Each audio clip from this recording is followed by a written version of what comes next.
Hello friends, বাইরে নির্মলে তোমাদের প্রত্যেককে অভিনন্দন জানাই। West Bengal school service commission 2016 সালে যে ফার্স্ট এসএলএসটি এক্সামিনেশন নিয়েছিল এবং সেই এসএলএসটি এক্সামিনেশনের মধ্য দিয়ে যে 26,000 শিক্ষক এবং অশিক্ষক কর্মচারীর রিক্রুটমেন্ট হয়েছিল, তাদের সুপ্রিম কোর্টের রায়ে আজকে চাকরি চলে গেছে। এখন দেখো, আজকে তারা এসএসসি অফিসে তারা বসেছেন, অনশন তারা করছেন এবং গতকাল আমরা দেখেছি যে বিভিন্ন ডিআই অফিসে তারা আন্দোলন করেছেন এবং সেই আন্দোলনে বিভিন্ন অপ্রীতিকর ঘটনাও ঘটেছে, আমরা প্রত্যেকেই দেখেছি। এবং আগামী 16 তারিখে তারা আবার দিল্লি অভিযান করবেন। এরকম বিভিন্ন জায়গাতে কিন্তু তাদেরকে ঘুরতে হচ্ছে। এটা খুবই প্যাথেটিক। তাদের মানসিক কন্ডিশন যদি আমরা ভাবি তাহলে আমাদের শিউরে উঠতে হয়। অ্যাকচুয়ালি আমাদের তো কাজ আছে, সুতরাং আমরা জানি যে আমরা এই কাজ করব এবং সেই কাজের শেষে আমরা অর্থও পাবো এবং সেই অর্থের মধ্য দিয়ে আমরা কিন্তু ফ্যামিলি প্রতিপালন করতে পারবো। কিন্তু আজকে যাদের ক্লাসরুমে থাকার কথা, যারা 1 সপ্তাহ 10 দিন আগেও যারা স্টুডেন্টসদেরকে যারা পড়িয়েছেন, কিন্তু তাদের কোনো রকম দোষ ছাড়াই আজকে কিন্তু তাদেরকে রাজপথে নামতে হয়েছে এবং তার সঙ্গে সঙ্গে বিভিন্নভাবে বিভিন্ন অপ্রীতিকর সিচুয়েশনের মধ্য দিয়ে তাদেরকে পড়তে হচ্ছে এবং পুলিশের সঙ্গে প্রতিনিয়ত তাদেরকে যুদ্ধ করতে হচ্ছে, গভর্নমেন্টের সঙ্গে তাদেরকে যুদ্ধ করতে হচ্ছে। এর কারণটা হচ্ছে এটাই যে তাদের দেওয়ালে পিঠ ঠেকে গেছে। কেন পিঠ ঠেকে গেছে? এই কারণের জন্য, কারণ তাদের কিন্তু প্রত্যেকেরই ফ্যামিলি আছে, তাদের স্ত্রী আছেন, তাদের হয়তো ছেলে মেয়ে আছেন, ছেলেমেয়েরা পড়াশোনা করছেন, তাদের বৃদ্ধ বাবা মা আছেন এবং আমরা তো প্রত্যেকে মানুষ, সুতরাং তারাও তো মানুষ। তো সেই মানুষ হিসাবেই ফ্যামিলিকে প্রতিপালন করার জন্যই আজকে বাধ্য হয়ে তাদেরকে এই সমস্ত কাজ করতে হচ্ছে। দেখো, এটা আমাদের সমাজের পক্ষে খুব দুর্ভাগ্যজনক বা আমাদের দেশের পক্ষে অত্যন্ত দুর্ভাগ্যজনক যে যারা এডুকেটেড, যারা শিক্ষিত মানুষ, তাদেরকে প্রতিনিয়ত এইরকমভাবে লাঞ্ছিত হতে হচ্ছে। এটা কিন্তু দেশের পক্ষে খুবই খুবই খারাপ একটা দিক। তো আশা করি নিশ্চয়ই এই সিচুয়েশন থেকে কোনোভাবে বেরিয়ে আসা সম্ভব হবে। এখন কিভাবে এই সিচুয়েশন থেকে বেরিয়ে আসা সম্ভব, তো সেগুলো সম্পর্কেই আমি প্রধানত আলোচনা করব। অর্থাৎ বিগত কয়েকদিন যা সমস্ত ঘটনা ঘটেছে, নিউজ পেপারে যা কিছু পাবলিশড হয়েছে আর কি, তো সেই সমস্ত বিষয় আমি এক্ষেত্রে নিউজ পেপার আমি কাটিং করেছি এবং সেগুলো সম্পর্কে আলোচনা করব এবং তার সঙ্গে সঙ্গে আমি এটাও অ্যানালাইসিস করার চেষ্টা করব যে এসএসসি এক্সামিনেশন খুব শীঘ্র কেন নেওয়া উচিত এবং West Bengal school service commission খুব শীঘ্রই এসএসসি এক্সামিনেশন নেবে, তো কেন সেটা নেবে, বিভিন্ন সংবাদ মাধ্যমে সেই কথাই উঠে এসেছে, তো সেটাই আমি কিন্তু আলোচনা করব। দেখো, যারা টিচার, তো তাদের তো আর অন্য কোনো স্কিল নেই। পড়াশোনা ছাড়া প্রধানত তারা আর মানে শিক্ষা দেওয়া ছাড়া তারা আর কি দিতে পারবেন? তাদেরকে কিন্তু ছোট থেকেই তাদেরকে পড়াশোনা করতে হয়েছে। তো স্কুল লেভেলে আমি ধরে নিচ্ছি যে তারা যখন স্কুল লেভেলে পড়তেন তখন হয়তো ক্লাসে 80 জন স্টুডেন্টস ছিল, তো তাদের মধ্যে 15 থেকে 20 জন হায়ার এডুকেশনে যায়। প্রতিনিয়ত ছোট থেকে একদম বিএড পর্যন্ত তাদেরকে সবসময় পড়াশোনা করতে হয়েছে এবং তার সঙ্গে সঙ্গে এসএসসির মতো একটা টাফ এক্সামিনেশনও কিন্তু তাদেরকে ক্র্যাক করতে হয়েছে, তার জন্য কিন্তু নিরবিচ্ছিন্ন পড়াশোনা করতে হয়েছে। কিন্তু এখন এই পড়াশোনা করে আজকে তাদেরকে চোখের জল ফেলতে হচ্ছে। তো অনেকে বলেন যে ঈশ্বর অসহায় মানুষের চোখের জল মোছান। তো এখন দেখার যে ঈশ্বর হিসাবে কে আবির্ভূত হন, তো সেটাই কিন্তু এখন দেখার। তো আমাদের স্কুলেও কিন্তু 2 জনের সার্ভিস চলে গেছে এবং তার মধ্যে একজনের কথা আমি বলছি যে তার ছেলেও কিন্তু অসুস্থ, মানে ছোট ছেলে, মোস্ট প্রবাবলি 4 বছর বয়স। তো সে অসুস্থ, সেই কারণের জন্য সে বাড়ি থেকে অনেকটা দূরে সে ভাড়া বাড়িতে থাকে এবং ভাড়া বাড়িতে তার স্ত্রী থাকেন এবং তার সঙ্গে সঙ্গে বৃদ্ধ বাবা মা থাকেন। এখন সে কি করবে সে নিজেই জানে না। ছেলের চিকিৎসা কিভাবে করাবে, বাবা মাকে কিভাবে সে প্রতিপালন করবে, তো সে কিন্তু নিজেই জানে না, সে কিছুই বুঝতে পারছে না। সে কিন্তু অসহায় হয়ে গেছে এবং তার মধ্যে একটা অদ্ভুত রকমের মেন্টাল ফ্রাস্ট্রেশন চলে এসেছে। আমার সঙ্গে সে কথা বলছিল, আমি বলছিলাম যে তুমি নিজের স্ট্রেংথ তুমি ধরে রাখো। হয়তো আমি মুখে বলছি, কিন্তু ঘটনা হচ্ছে যে তার নিজের স্ট্রেংথ ধরে রাখা কিন্তু তার পক্ষে খুবই শক্ত এবং সেই কারণের জন্য এরকম হাজার হাজার শিক্ষক শিক্ষিকা আছেন যাদের স্ত্রী পুত্র বাবা মা যাদের উপর ডিপেন্ডেন্ট। সুতরাং তাদেরকে বাঁচানোর জন্যই আজকে বাধ্য হয়ে শিক্ষকদের পথে নামতে হয়েছে এবং আমার মনে হয় এখনো পর্যন্ত আমাদের সমাজ অতটা তলানিতে যায়নি, এখনো পর্যন্ত মানুষের মনুষ্যত্ব হারিয়ে যায়নি। তো সেই জন্য নিশ্চয়ই সমাজের সকল স্তরের মানুষ এই সমস্ত যোগ্য শিক্ষকদের পাশে নিশ্চয়ই থাকবেন। এবং আমরা নিউজ পেপারে আমরা দেখেছি যে সমাজের বিভিন্ন স্তরের মানুষ কিন্তু এই সমস্ত যোগ্য শিক্ষকদের পাশে আছেন। এবং যদি কোনোভাবে নতুন এসএসসি এক্সামিনেশন হয়, আমার যেটুকু ক্ষমতা আমিও চেষ্টা করব যে সেই সমস্ত যোগ্য শিক্ষকদের বা শিক্ষিকাদের পাশে থাকার। তো তাদেরকে আমার যেটুকু ক্ষমতা আছে সেই ক্ষমতা দিয়ে আমি তাদেরকে হেল্প করার আমি চেষ্টা করব। এছাড়া আর তো আমার কোনো ক্ষমতা নেই। টিচারদের অ্যাকচুয়ালি বিশেষ কোনো ক্ষমতা থাকে না, পড়ানো ছাড়া বিশেষ কোনো ক্ষমতা থাকে না। তো সেই কারণের জন্য আমি বলছি যে যদি এসএসসি এক্সামিনেশন হয়, আমি সর্বতোভাবে সেই সমস্ত টিচারদের আমি হেল্প করার চেষ্টা করব। ২-১ জন আমাকে এসএমএসও করেছেন। আমি তাদেরকে বলেছি যে আমি তোমাদের নাম লিখে রেখেছি, তো আমি চেষ্টা করব তোমাদেরকে হেল্প করার। মানে এসএসসি এক্সামিনেশন যদি হয়, তো এসএসসি এক্সামিনেশনে বায়োলজিক্যাল সায়েন্সের বিভিন্ন বিষয়, বিভিন্ন টপিকস আমি তাদেরকে বোঝানোর চেষ্টা করব এবং বিভিন্নভাবে তাদেরকে আমি হেল্প করার চেষ্টা করব। যেটুকু আমার পক্ষে পসিবল হবে, তো আমি সেই চেষ্টাই করব। সামনে কিন্তু একটা নতুন এসএসসি এক্সামিনেশন হতে চলেছে। তো কেন সেই এসএসসি এক্সামিনেশন হতে চলেছে, এই কথাটা আমি কেন বলছি? কারণ সংবাদপত্রে কিন্তু সেই রকমই বিভিন্ন রকমের ইনফরমেশন উঠে এসেছে।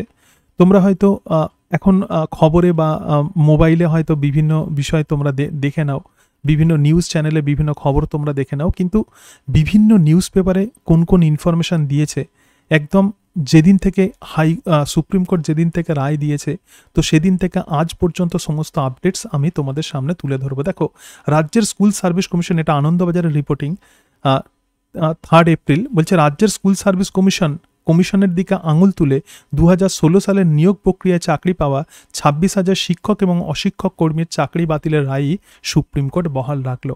অর্থাৎ 2016 সালে যে ফার্স্ট এসএলএসটি এক্সামিনেশন হয়েছিল, এই ফার্স্ট এসএলএসটি এক্সামিনেশনের টোটাল প্যানেল কিন্তু হাইকোর্ট বাতিল করেছিল এবং সেই হাইকোর্টের রায় কিন্তু সুপ্রিম কোর্ট বহাল রাখল।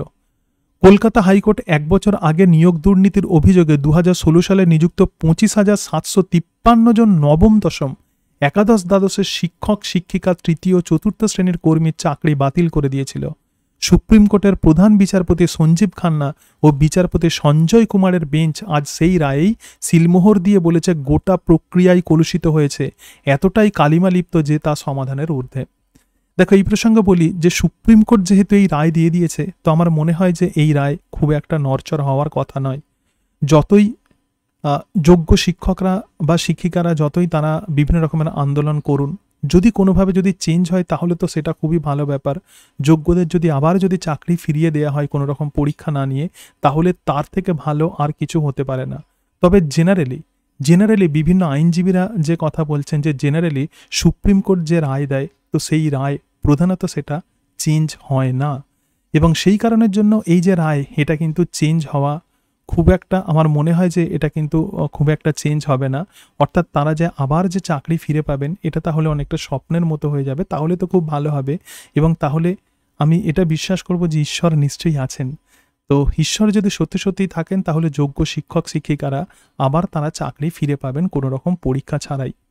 কিন্তু যেহেতু এখানে একটা ঘটনা, দেখো, আমি এটাই অ্যানালাইসিস করার চেষ্টা করব এসএসসি এক্সামিনেশন কেন হওয়াটা উচিত এবং কেন হবে, সেই দিকেই কেন এগোচ্ছে, তো সেটাই আমি আলোচনা করব। যেহেতু টোটাল পরীক্ষা ব্যবস্থা, তারা বলছেন যে এক্ষেত্রে টোটাল পরীক্ষা ব্যবস্থা যেহেতু কালিমালিপ্ত হয়েছে, তো সেই কারণের জন্য নতুন করে নিয়োগ কিন্তু অবশ্যই করতে হবে, রাইট? তো এই অংশটা, এটা ভালো করে আমাদেরকে দেখতে হবে, এটা জানতে হবে। আমি সমস্ত অংশগুলো তোমাদেরকে অ্যানালাইসিস করবো, ইম্পর্টেন্ট বিষয়গুলো আমি হাইলাইট করেছি। দেখো, স্কুল সার্ভিস কমিশন কলকাতা হাইকোর্টে জানিয়েছিল 6,276 জন বেআইনিভাবে চাকরি পেয়েছেন। পরে সিবিআই এর তদন্তেও কিন্তু অনেক নাম উঠে আসে। তাহলে এই যে সংখ্যাটা 6,276 জন, এই সংখ্যাটা কিন্তু খুব একটা কম নয়, এবং সেই জন্যই এক্ষেত্রে রায়ের খুঁটিনাটি তাহলে কি বলছে হাইকোর্টের নির্দেশ মতো 25,753 জনেরই চাকরি বাতিল। যাদের বিরুদ্ধে এসএসসি বা সিবিআই বেআইনিভাবে চাকরি পাওয়ার অভিযোগ তুলেছে, সেই অযোগ্য হিসাবে অভিযুক্ত, অযোগ্য মানে হচ্ছে টেন্টেডদের চাকরি বাতিল ছাড়াও তাদেরকে কিন্তু বেতনও ফেরত দিতে হবে, কারণ তারা জালিয়াতি প্রতারণা করে চাকরি পেয়েছেন। এবং এসএসসি জানিয়েছিল এই ধরনের চাকরিরত শিক্ষক শিক্ষাকর্মীর সংখ্যা কিন্তু 6,276। তবে সিবিআই এর তদন্তে কিন্তু আরও নাম মিলেছে। তার মানে এসএসসি যে সংখ্যাটা দিয়েছে, সিবিআই এর তদন্তে কিন্তু তার থেকে সংখ্যাটা কিন্তু আরও অনেকটা বেশি। তাহলে এক্ষেত্রে অযোগ্য কারা? তাহলে দেখো, টেন্টেড মানে অযোগ্য হিসাবে অভিযুক্ত। তো অযোগ্য তাহলে কারা অযোগ্য হিসেবে, অর্থাৎ এই 6,276 জন কারা? মেধা তালিকায় পিছনে থাকলেও যারা সামনে চলে এসেছেন তারা, এবং যারা প্যানেলের বাইরে থেকেও চাকরি পেয়েছেন তারা, এবং স্কুল সার্ভিস কমিশন সুপারিশ না করলেও যাদের নিয়োগ করা হয়েছে, যাদের ওএমআর সিটের নম্বরে কারচুপি করা হয়েছে, যে তারাই হচ্ছে অযোগ্য। তাহলে বেতন কাদেরকে ফেরত দিতে হবে না? যাদের বিরুদ্ধে কোনো রকম অভিযোগ নেই, তাদের চাকরি বাতিল হলেও, এদের কিন্তু চাকরি বাতিল হলেও বেতন ফেরত দিতে হবে না, এবং শূন্যপদ পূরণের জন্য নতুন নিয়োগ প্রক্রিয়ায় তারা অংশ নিতে পারবেন।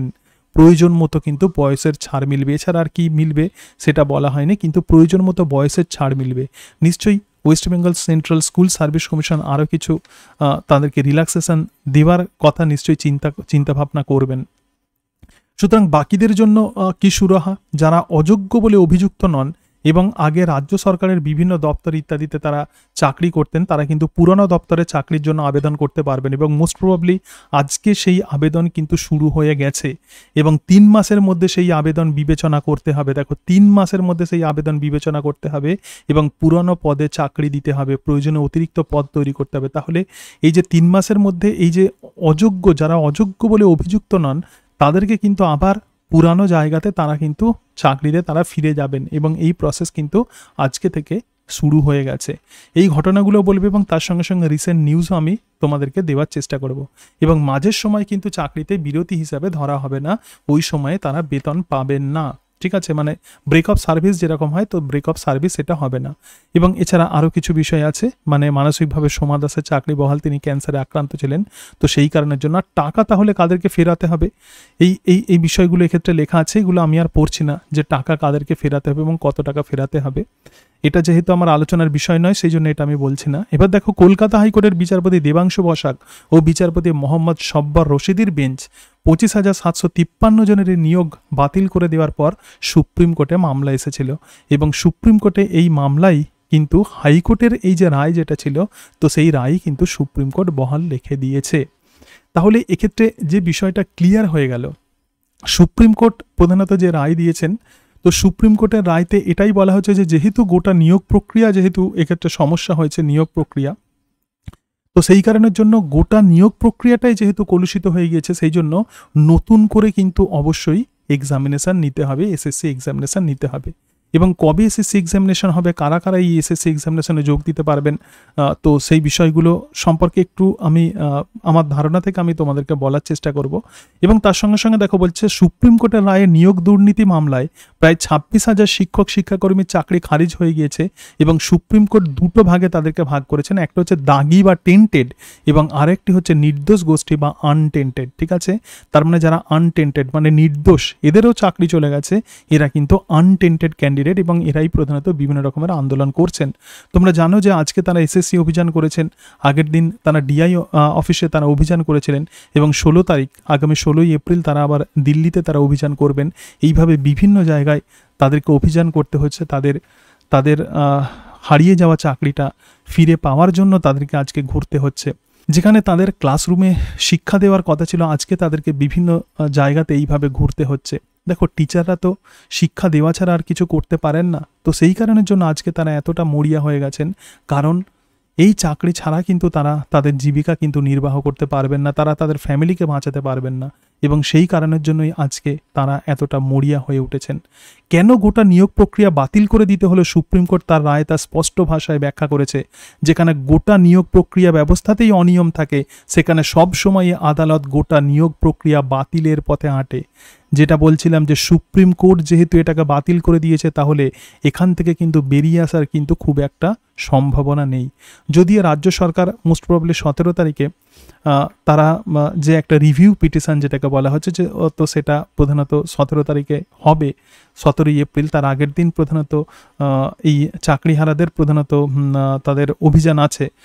16 তারিখ দিল্লিতে তাদের অভিযান আছে, 17 তারিখে সেই রিভিউ পিটিশন এক্ষেত্রে করা হবে আমাদের রাজ্য সরকারের তরফ থেকে।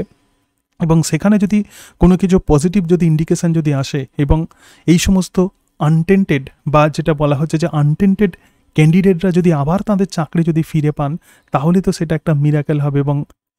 এবং যদি সেখানে যদি কোনো একটা সুরাহা হয়, অর্থাৎ এই সমস্ত আনটেন্টেড টিচারদের যদি আবার চাকরি ফিরিয়ে দেওয়া হয়, তাহলে কিন্তু ব্যাপারটা কিন্তু খুবই ভালো হবে এবং একটা মিরাকেল হয়ে যাবে, এবং এক্ষেত্রে অনেক মানুষ কিন্তু বেঁচে যাবেন। শুধুমাত্র সেই সমস্ত শিক্ষক শিক্ষিকা নয়, তাদের পরিবার, তাদের ছেলে মেয়ে, তাদের বাবা মা, তারাও কিন্তু বেঁচে যাবেন। আজকে শিক্ষকরা অসহায় হয়ে পড়েছে। এবং দেখো, আর একটা বিষয় বলি, যে যেখানে গোটা নিয়োগ প্রক্রিয়া, যেখানে কিছু প্রার্থী দুর্নীতির পথে চাকরি পান, এক্ষেত্রে কিছু প্রার্থী যদি দুর্নীতির পথে চাকরি পান, সেখানে শুধু দাগিদের চাকরি যায়। কিন্তু যেহেতু এক্ষেত্রে সংখ্যাটা অনেক, মানে 6276 জন যেহেতু টেন্টেড ক্যান্ডিডেট যেহেতু হয়ে গেছে, সেই জন্য সুপ্রিম কোর্ট গোটা নিয়োগ প্রক্রিয়ায় দুর্নীতির প্রমাণ পেয়েছে বলেই সকলের চাকরি খারিজ হয়েছে। ঠিক আছে, তো এই বিষয়টা আমরা দেখলাম। এবং তার সঙ্গে সঙ্গে দেখো, তাহলে চাকরিহারাদের নাম বেতন পোর্টালে রাখছেন সহকর্মীরা। আজকেও কিন্তু এর একটা আপডেট আছে, সেই আপডেটটা একটু পরে বলছি, আগে এই বিষয়টা একটু দেখে নাও। বলছে চাকরি হারানো শিক্ষক ও শিক্ষাকর্মীরা হয়তো চলতি মাসের বেতন পাবেন, মানে এপ্রিলের হয়তো তারা বেতন পাবেন, যদিও শিক্ষা দপ্তর থেকে এই বিষয়ে কোনো রকম বিজ্ঞপ্তি দেওয়া হয়নি। কিন্তু আজকে বিজ্ঞপ্তি দেওয়া হয়েছে, এবং একটা পোর্টাল, যেটা প্রধানত শিক্ষকদের বেতন দেওয়ার জন্য যে IOSMS যে পোর্টাল যেটা থাকে, তো সেই IOSMS পোর্টালে কিন্তু এই আনটেন্টেড ক্যান্ডিডেটদের সেই পোর্টাল খুলে দেওয়া হয়েছে, এবং তার ফলে তাদের কিন্তু বেতন এখন কিন্তু কন্টিনিউ হবে। এরকম নয় যে তাদের বেতন বন্ধ হয়ে যাবে, এরকম কিন্তু নয়। তো খবরের কাগজে, মানে আগে এটা আজকের কিন্তু আগের খবর, তো সেই তার রেস্টে নিয়ে আমি প্রধানত বলার চেষ্টা করছি।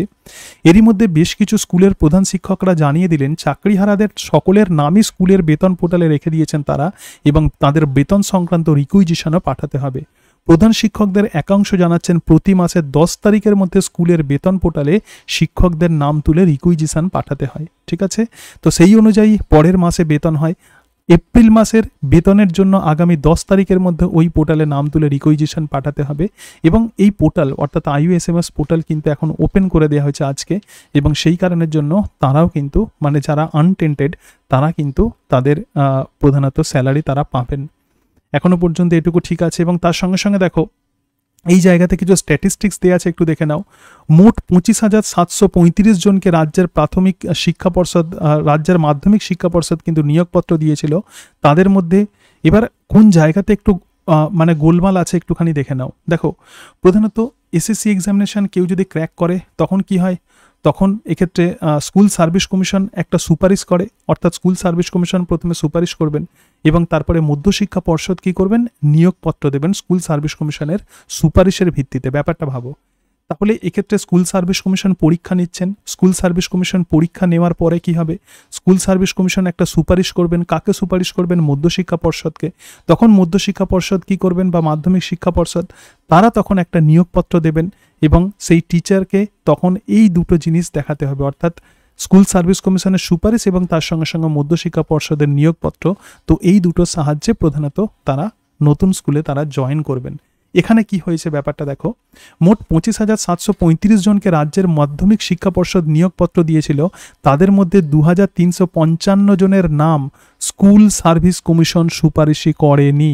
তার মানে মধ্যশিক্ষা পর্ষদ এক্সট্রা কিছু ক্যান্ডিডেটকে নিয়োগপত্র দিয়ে দিয়েছে। নবম দশমের শিক্ষক হিসাবে কমিশন 11,425 জনের নাম সুপারিশ করেছিল। মধ্যশিক্ষা পর্ষদ সেই জায়গায় 12,946 জন বা অতিরিক্ত 1,071 জনকে নিয়োগপত্র দিয়েছিল। ঠিক আছে, তার মানে 11,425 জন এক্ষেত্রে কিন্তু স্কুল সার্ভিস কমিশন তাদের নাম সুপারিশ করেছে, এবং মধ্যশিক্ষা পর্ষদ এই 11,425 জনের কে যেমন নিয়োগপত্র দিয়েছে, তার সঙ্গে সঙ্গে 1,071 জনকে কিন্তু এক্সট্রা নিয়োগপত্র দিয়ে দিয়েছেন। এবং একাদশ দ্বাদশের শিক্ষক পদেও সুপারিশের থেকে অতিরিক্ত 199 জন, গ্রুপ সি পদে অতিরিক্ত 416 জন, এবং গ্রুপ ডি পদে অতিরিক্ত 669 জনকে কিন্তু নিয়োগপত্র দেওয়া হয়েছে। স্কুল সার্ভিস কমিশন সুপ্রিম কোর্টে মেনে নিয়েছে 1,498 জনকে প্যানেলের বাইরে থেকে বেআইনিভাবে নিয়োগ করা হয়েছে, এবং 926 জনের মেধা তালিকায় নাম শেষের দিক থেকে প্রথমের দিকে নিয়ে আসা হয়েছে। 4,091 জনের OMR কারচুপি থাকলেও তাদের নাম নিয়োগের জন্য সুপারিশ করা হয়েছিল। এদের মধ্যে 239 জনের নাম মেধা তালিকায় শেষ থেকে প্রথমে নিয়ে আসা হয়েছে, অথবা তাদের নাম প্যানেলেই ছিল না। তো এই হচ্ছে একটা স্ট্যাটিস্টিক্স, যে স্ট্যাটিস্টিক্সের মধ্য দিয়ে আমরা দেখতে পাচ্ছি যে কিভাবে নিয়োগ ব্যবস্থা কিভাবে সমস্যা হয়েছে, যার জন্য আজকে এই সমস্ত টিচারদের এত বড় প্রবলেমের মধ্যে পড়তে হয়েছে। তো এখানে সেই স্ট্যাটিস্টিক্সে প্রধানত দেওয়া আছে। এগুলো দেখো, এরপরে যেটা প্রশ্ন হচ্ছে যে তাহলে কি পরীক্ষা হবে? দেখো, যেখানে টোটাল পরীক্ষা ব্যবস্থা যেখানে প্রশ্নের মুখে পড়ে গেছে, এবং সেই কারণের জন্যই প্রধানত সুপ্রিম কোর্টে এরকম রায় দিয়েছে। তো সেই জন্য পরীক্ষা তো অবশ্যই নিতেই হবে, নতুন করে পরীক্ষা কিন্তু অবশ্যই হবে। এবং এই যে খবর যেটা দেখতে পাচ্ছ যে কাগজে যেটা বেরিয়েছে, তো সেখান থেকে কিন্তু এরকম পরীক্ষারই একটা ইন্ডিকেশন আমরা দেখতে পাচ্ছি। দেখো বলছে চাকরি হারানো প্রায় 26,000 শিক্ষক শিক্ষাকর্মী, তাহলে ভবিষ্যৎ কি? শিক্ষক শূন্য হয়ে পড়া স্কুলগুলিরই বা কী হবে? বৃহস্পতিবার সুপ্রিম কোর্টের রায়ের পরে এই দুটো প্রশ্ন বড় হয়ে দেখা দিয়েছে এবং স্কুল সার্ভিস কমিশন 2016 সালের টোটাল প্যানেলই কিন্তু বাতিল করে দিয়েছে। ফলে ওই বিপুল সংখ্যক শূন্য পদের নতুন নিয়োগ করতে হবে। দেখো যেহেতু টোটাল প্যানেল বাতিল করে দেওয়া হয়েছে, তাহলে এখানে কিন্তু নিয়োগ করতে হবে, কিন্তু আগামী 3 মাসের মধ্যে 26,000 চাকরি দেওয়া সম্ভব নয়। শুক্রবার সাংবাদিক সম্মেলনে এক প্রশ্নের উত্তরে সে কথা সাফ জানিয়ে দিলেন এসএসসি চেয়ারম্যান সিদ্ধার্থ মজুমদার। তার দাবি পরীক্ষা নিয়ে ফল প্রকাশ এবং কাউন্সেলিংয়ের জন্য নির্দিষ্ট সময় প্রয়োজন। যদিও সুপ্রিম কোর্টের রায়ে চাকরিহারা শিক্ষাকর্মীদের আশ্বস্ত করেছেন তিনি, জানিয়েছেন হতাশ হবেন না, কমিশন আইনজীবীদের সঙ্গে কথা বলছে, রায় নিয়ে কিছু ব্যাখ্যা চাওয়ারও প্রয়োজন রয়েছে। তবে শিক্ষা দপ্তরের কাছে নতুন নিয়োগ প্রক্রিয়া শুরুর চিঠি ইতিমধ্যেই পেয়ে গিয়েছে কমিশন। তার মানে শিক্ষা দপ্তর কিন্তু স্কুল সার্ভিস কমিশনকে চিঠি দিয়ে দিয়েছে যাতে নিয়োগ প্রক্রিয়া কিন্তু শুরু হয়। অর্থাৎ এসএসসি এক্সামিনেশন হওয়ার চিঠি কিন্তু শিক্ষা দপ্তর থেকে পেয়ে গেছে স্কুল সার্ভিস কমিশন। তবে 3 মাসের মধ্যে কিন্তু এই নিয়োগ সম্ভবপর নয়। এর কারণটাই হচ্ছে এটা, মোট 28 লক্ষ আবেদন জমা পড়েছিল। আগে তিনি বলছেন যে 28 লক্ষ আবেদন জমা পড়েছিল এবং পরীক্ষায় বসেছিলেন প্রায় 22 লক্ষ। এত বিপুল সংখ্যক প্রার্থীকে ফের পরীক্ষায় বসার সুযোগ দেওয়া প্রয়োজন। এই অংশগুলো আমরা দেখলাম এবং তার সঙ্গে সঙ্গে দেখো এখানে যেটা বলা হচ্ছে যে কতগুলো, মানে 2016 সালে 28 লক্ষ অ্যাপ্লিকেশান আবেদন জমা পড়েছিল এবং পরীক্ষায় বসেছিল প্রায় 22 লক্ষ। ঠিক আছে, তো এই অংশগুলো আমরা দেখলাম। তাহলে এখান থেকে এটাই আমরা বুঝতে পারছি যে পরীক্ষা কিন্তু হতেই হবে। এরপরে কি হলো? এরপরে মুখ্যমন্ত্রী আমাদের মমতা বন্দ্যোপাধ্যায়, মুখ্যমন্ত্রী সিএম, তিনি চাকরিহারাদের সঙ্গে তিনি একটা বৈঠক করলেন এবং সেখানে তিনি কি বলেছেন? তিনি বলেছেন আমি বেঁচে থাকতে কেউ আপনাদের চাকরি কেড়ে নিতে পারবে না, যোগ্য কারো চাকরি যাবে না, কাল থেকে স্কুলে যান, বাকিটা আমরা বুঝে নেব। তো এটা হচ্ছে তার বক্তব্য এবং সেই কারণের জন্যই রাজ্য সরকার একটা রিভিউ পিটিশন এক্ষেত্রে দিচ্ছেন এবং তার সঙ্গে সঙ্গে সুপ্রিম কোর্টে হয়তো এটা অ্যাপিল করছেন। সঙ্গে সঙ্গে দেখো সরকারের সবুজ সংকেত পেয়ে সুপ্রিম কোর্টে আবেদন জানিয়েছে মধ্যশিক্ষা পর্ষদ। যতদিন না নতুন নিয়োগ হচ্ছে বা অন্তত এই শিক্ষাবর্ষ পর্যন্ত শিক্ষক শিক্ষাকর্মীদের যাতে বরখাস্ত করা না হয় সেই জন্য অ্যাপিল করা হয়েছে। তার মানে নতুন নিয়োগ কিন্তু হবেই। এবং স্বয়ং মুখ্য সচিব মনোজ পন্থ, শিক্ষা সচিব বিনোদ কুমার এবং আইনজ্ঞদের নিয়ে তৈরি করা হয়েছে একটা টাস্ক ফোর্স। যোগ্যদের চাকরি বাঁচাতে সমান্তরালভাবে রাজ্য সরকার যে আইনি প্রক্রিয়া শুরু করেছে সেখানে নজরদারি চালাবেন তারা। তার মানে যোগ্য যে সমস্ত টিচার আছেন তাদের জন্য কিন্তু রাজ্য সরকার আইনি প্রক্রিয়া শুরু করেছেন।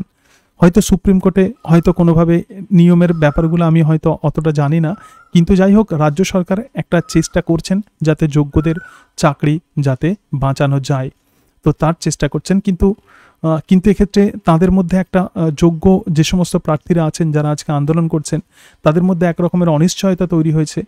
অনিশ্চয়তা তৈরি হওয়াটা একটা স্বাভাবিক। এর কারণটা হচ্ছে এটাই যে তারা জানেন না যে আগামীকাল কি হবে। সুতরাং অর্থ ছাড়া তো আমরা জীবনযাত্রা আমরা নির্বাহ করতে পারি না। তাহলে বাবা মা, তার সঙ্গে সঙ্গে ছেলে মেয়ে, টোটাল ফ্যামিলি, এই সমস্ত টিচার, এই সমস্ত অসহায় শিক্ষক শিক্ষিকাদের ওপর তারা ডিপেন্ডেন্ট। তো সেই কারণের জন্যই আজকে তারা ফ্রাস্ট্রেটেড হয়ে গেছেন এবং তারা রাস্তায় নেমেছেন। আশা করি এই রকম অচল অবস্থা খুব দ্রুতই এটা কাটবে এবং আমরা এটা স্বপ্ন দেখতে পারি যে আবার সব কিছু আগের মতো ঠিকঠাক হবে এবং স্টুডেন্টস যারা পরীক্ষা দেবেন তো তাদের মধ্যে কোনো রকম ভয় থাকবে না, কোনো শঙ্কা থাকবে না। তারা পরীক্ষা দেবেন, নিজেদের মেধার ভিত্তিতে পরীক্ষা দেবেন, তারা চাকরি পাবেন। এই সব কিছু যদি ঠিকঠাকভাবে হয় তবেই তো ভালো। কিন্তু ঘটনা হচ্ছে যে আমরা তো মানুষ, সুতরাং মানুষ পারে না এমন কোনো কাজ নেই। তো কয়েকজন মানুষের এরকম লোভের কারণেই আজকে এই চূড়ান্ত অচল অবস্থা তৈরি হয়েছে এবং আজ প্রায় 1 যুগ ধরে এসএসসি এক্সামিনেশন হচ্ছে না, স্কুলের মধ্যে টিচার নেই, সমস্ত স্কুলগুলো, গভর্নমেন্ট স্কুলগুলো ধুঁকছে এবং টিচারদের ওপরে কিন্তু প্রচুর পরিমাণে চাপ তৈরি হয়েছে, কারণ অনেকগুলো করে ক্লাস নিতে হচ্ছে। সেই জন্য সমস্ত স্টুডেন্টসকে দেখাটা কিন্তু সম্ভবপর হচ্ছে না এবং এখনও আমার মনে হয় যে গভর্নমেন্ট স্কুলের টিচাররা কিন্তু প্রাণপাত করেন স্টুডেন্টসদেরকে পড়ানোর জন্য। তারা কিন্তু যথেষ্ট চেষ্টা করেন এবং যথেষ্ট সিম্প্যাথেটিক অ্যাটিটিউড দিয়ে প্রত্যেকটা স্টুডেন্টসকে তারা পড়ানোর চেষ্টা করেন। যতটুকু সম্ভব তো সেরকমভাবেই কিন্তু তারা চেষ্টা করেন। এবং গভর্নমেন্ট স্কুলে যে ইনফ্রাস্ট্রাকচার আছে, যেমন বিভিন্ন যে ল্যাব আছে, যে সমস্ত সায়েন্স আছে যে সমস্ত স্কুলগুলোতে, তাদের ল্যাব সমস্ত কিছুই কিন্তু গভর্নমেন্ট স্কুলগুলোতে আছে। কিন্তু ঘটনা হচ্ছে যে টিচার কম হয়ে যাচ্ছে এবং সেই কারণের জন্য এই স্কুলগুলোর একটু সমস্যা হয়ে যাচ্ছে। কিন্তু তবুও যে কয়েকজন টিচার আছেন তারা চেষ্টা করেন যাতে সমস্ত বিষয়টা যাতে ঠিকঠাকভাবে চলে। কিন্তু এই 26,000 যে টিচার এর চাকরি যে চলে গেল, এর ফলে কিন্তু স্কুলগুলোর মধ্যে প্রবল কিন্তু চাপ তৈরি হবে। আলটিমেটলি সেই সমস্ত গরিব ছেলে মেয়ে যাদের বাবা মা তাদের সন্তানদেরকে বেসরকারি স্কুলে পড়াতে পারেন না, তো তাদের সেই সমস্ত গরিব মানুষগুলো যারা সরকারি স্কুলের ওপর প্রধানত ভরসা রাখেন, তো সেই সমস্ত ছেলে মেয়েগুলোই এক্ষেত্রে বঞ্চিত হবে। এবং তারা যাতে বঞ্চিত না হয় সেই কারণের জন্য আশা করি এই অচল অবস্থা খুব দ্রুতই কেটে যাবে।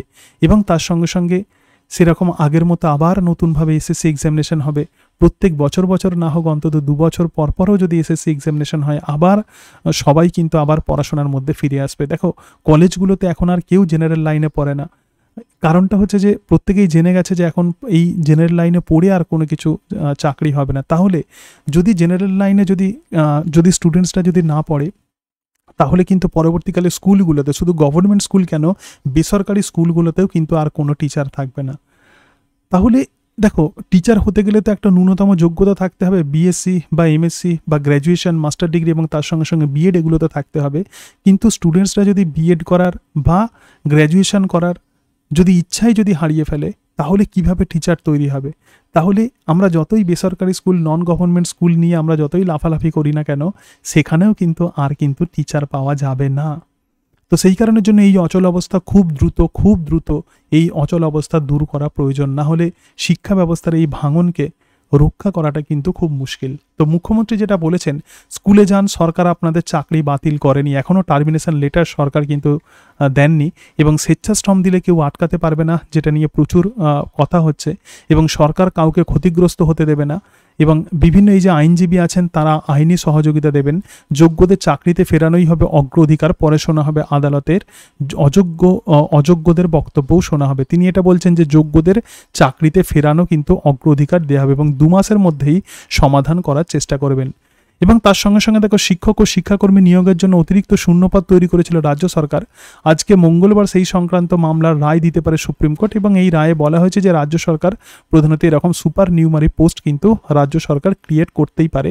তো সুপার নিউমারি যে সমস্ত পোস্ট যেগুলো ছিল, রাজ্য সরকার যেগুলো সৃষ্টি করেছিল আর কি, তো সেগুলো তার একটা স্ট্যাটিস্টিক্স দেওয়া আছে। কিন্তু এই স্ট্যাটিস্টিক্স আমাদের দেখার বিষয় নয়, আমার যেটা আলোচনার বিষয় সেটা হচ্ছে এসএসসি এক্সামিনেশন হবে কিনা, এবং তার সঙ্গে সঙ্গে যে ঘটনাগুলো ঘটেছে তার একটা আপডেট আমি তোমাদেরকে দেওয়ার চেষ্টা করলাম। তো এসএসসি এক্সামিনেশন কিন্তু হবে, সেই দিকেই টোটাল বিষয়টা কিন্তু এগোচ্ছে, এবং সেরকমভাবেই কিন্তু তোমরা প্রিপারেশন শুরু করো। এবং আবার বলি তোমাদেরকে, তোমরা অনেকেই আমাকে বলছো যে স্যার আপনি এসএসসির জন্য পড়ানো আবার শুরু করুন। দেখো, আমি সত্যিকারের বলছি যে আমি একটুখানি মেন্টালি ডিপ্রেসড হয়ে আছি। তো যেহেতু এরকম সিচুয়েশান একটা হচ্ছে, যারা প্রচণ্ড খেটে, যারা পড়াশোনা করে, ছোট থেকে যারা পড়াশোনা করে যারা চাকরি পেয়েছে, এবং এতদিন ধরে, ইভেন 10 দিন আগেও যারা স্কুলেতে যারা পড়াতেন, আজকে তাদের এরকম একটা সিচুয়েশান, এটা হয়তো আমার ক্ষেত্রে এটা ঘটেনি, কিন্তু আমি মেন্টালি একটুখানি ডিপ্রেসডই হয়ে আছি এই সমস্ত কিছু বিষয়গুলো দেখে। তো সেই জন্য মানসিকভাবে আমি একটু বিপর্যস্ত হয়ে আছি এবং খুব খারাপ লাগছে। তো ভিডিও আমি তৈরি করছি, কিন্তু আমাকে একটু জোর করেই এগুলো তৈরি করতে হচ্ছে। আমি মন থেকে 100% যেরকম ইচ্ছা নিয়ে যেরকম তৈরি করি, তো সেরকম আমি করতে পারছি না, খুবই কষ্ট লাগছে।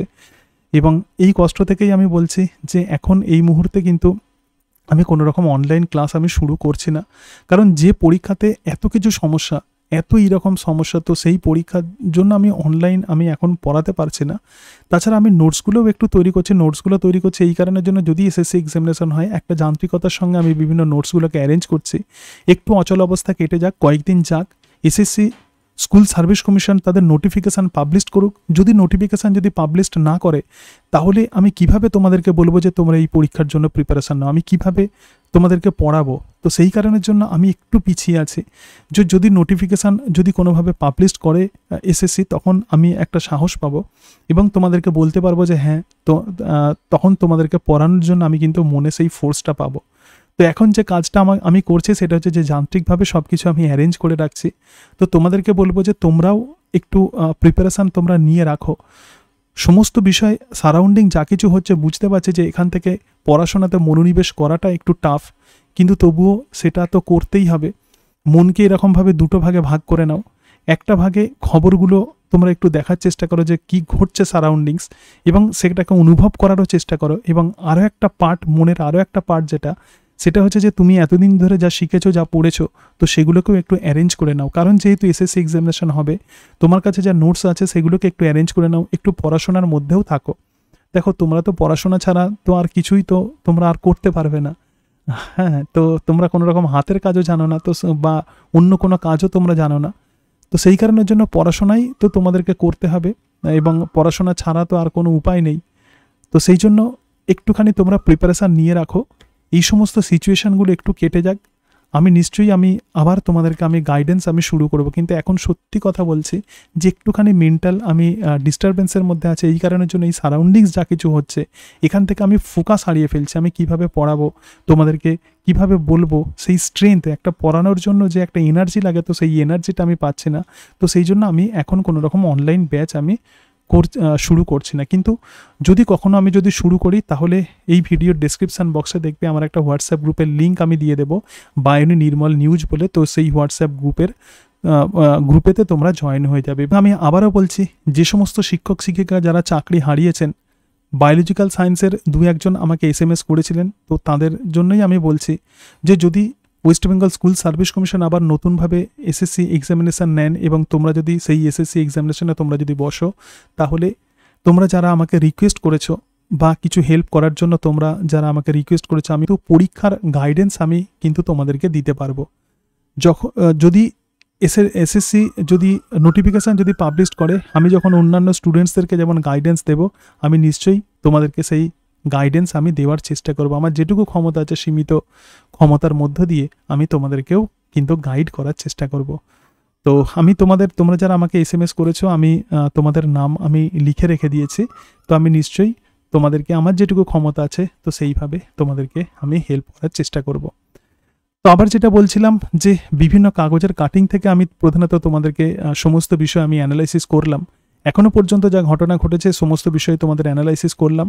তবে আমার মনে হচ্ছে যে পরীক্ষা একটা হবে, পরীক্ষায় স্কুল সার্ভিস কমিশনকে নিতেই হবে এই অচল অবস্থা দূর করার জন্য, এবং এক্ষেত্রে পরীক্ষার সিট সংখ্যা হিউজ বাড়ানো প্রয়োজন।